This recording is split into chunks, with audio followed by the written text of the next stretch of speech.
Credit card ವಂಚನೆಗೆ ನೊಂದು ಒಂದೇ ಕುಟುಂಬದ ಮೂವರು ಆತ್ಮಹತ್ಯೆ.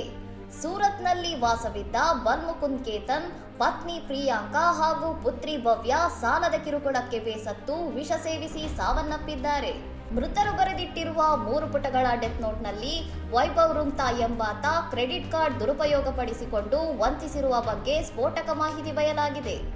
ವಂಚನೆಗೊಳಗಾದ ಹಣವನ್ನು ವಾಪಸ್ ಕೇಳಿದಾಗ ಆರೋಪಿ ವೈಭವ್ ಬಲ್ಮುಕುಂದ್ ಅವರಿಗೆ ನಿರಂತರವಾಗಿ ಮಾನಸಿಕ ಕಿರುಕುಳ ನೀಡಿ ಕೊಲೆ ಬೆದರಿಕೆ ಹಾಕಿದ್ದ ಎಂದು ತಿಳಿದು ಬಂದಿದೆ.